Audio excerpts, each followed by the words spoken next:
क्रांती news, आवाज सर्वसामान्यांचा। Railway प्रशासनाच्या निष्काळजीपणामुळे शेकडो हेक्टर शेती पाण्याखाली 48 तासात भरपाई न मिळाल्यास तीव्र आंदोलनाचा इशारा। शेतकरी संघटनेचे विदर्भ अध्यक्ष लक्ष्मीकांत कौटकर आक्रमक। आज घेणार उपविभागीय अधिकाऱ्यांची भेट। अकोला अकोट ते खंडवा रेल्वे लाईनच्या धावपट्टीचे काम करताना रेल्वे प्रशासनाने केलेल्या ढिसाळ नियोजनामुळे शेकडो हेक्टर शेतजमीन पाण्याखाली गेली आहे। शेतकऱ्यांनी वारंवार सूचना आणि निवेदने देऊनही रेल्वे प्रशासनाने नदी व नाल्यांचे मार्ग मोकळे केले नाहीत। या गंभीर निष्काळजीपणामुळे उगवण झालेल्या पिकांचे अतोनात नुकसान झाले असून शासनाचा कोट्यवधी रुपयाचा निधी निरर्थक वाया जाण्याची भीती शेतकरी संघटनेचे विदर्भ अध्यक्ष लक्ष्मीकांत कौटकर यांनी व्यक्त केली आहे। या गंभीर परिस्थितीची पाहणी करण्यासाठी लक्ष्मीकांत कौटकर यांनी नुकतीच बाधित शेतीची पाहणी केली व स्थानिक शेतकऱ्यांची बैठक घेतली। भूमी अधिग्रहण कायद्याअंतर्गत जमीन ताब्यात घेताना सरकारने स्थानिक शेतकऱ्यांच्या हिताचा आणि शेतरस्त्यांचा कोणताही विचार केला नाही।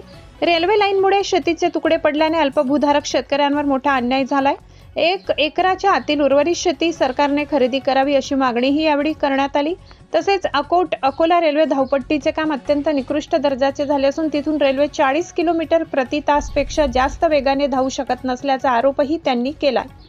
उद्या उपविभागीय अधिकाऱ्यांची घेणार भेट। या संपूर्ण प्रकरणाचा जाब विचारण्यासाठी आज रोजी शेतकरी संघटनेतर्फे उपविभागीय अधिकारी SDO मनोज लोणारकर यांची भेट घेण्यात येणार आहे। शेतकऱ्यांना झालेल्या पीक नुकसानीची भरपाई तात्काळ देण्यात यावी। ही नुकसान भरपाईची रक्कम रेल्वे प्रशासनाकडून वसूल करण्यात यावी आणि कर्तव्यात कसूर करणाऱ्या रेल्वे अधिकाऱ्यांवर कठोर कारवाई करण्यात यावी अशी आग्रही मागणी यावेळी केली जाईल। या प्रसंगी रेल्वे प्रशासनाचे प्रकल्प संचालक इसाक इम्तियाज, वरिष्ठ अभियंता सुनील कुमार मीना, शेख रहमान यांच्यासह शेतकरी संघटनेचे कार्यकर्ते व मोठ्या संख्येने शेतकरी उपस्थित होते।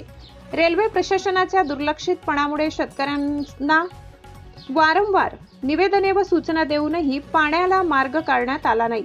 परिणामी शेतकऱ्यांची शेती पाण्याखाली गेली आहे। या झालेल्या पिकांची नुकसान भरपाई देण्याबाबत प्रशासनाने पुढील 48 तासात मार्ग काढून घोषणा करावी, अन्यथा शेतकरी संघटना तीव्र आंदोलन करेल। लक्ष्मीकांत कौटकर, विदर्भ अध्यक्ष शेतकरी संघटना, रघुनाथ पाटील प्रणित। महाराष्ट्र क्रांती न्यूज साठी अकोला जिल्हा प्रतिनिधी इम्रान खान।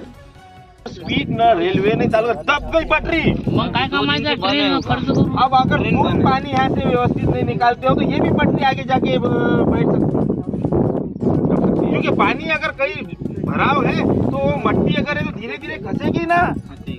तुमको तो सबसे पहले पानी का सोल्यूशन करना है। ये विषय का मैटर है, मैटर तो है कि पटरी से ही बनना। भला मैं वैसे नहीं बोल रहा। अकोट अकोला रास्ता रद्दी हो चुका है, 30 के ऊपर गाड़ी चल नहीं सकती, सारा पैसा वाला। इसके बदौलत कॉन्ट्रैक्टर और वो जो भी रेलवे के इंजीनियर थे उस टाइम के, जो भी ये सच है। माटी गाड़ी माना माटी की गाड़ी है कि ये 40 के ऊपर पानी तुम्हारा रिपोर्ट है, तुम्हारा सर्वे है कि तुम्हारा। अशाच नवनवीन बातम्या पाहण्यासाठी आमच्या महाराष्ट्र क्रांती न्यूज या YouTube चॅनलला लाईक करा, सबस्क्राईब करा आणि बेल आयकॉनला प्रेस करा।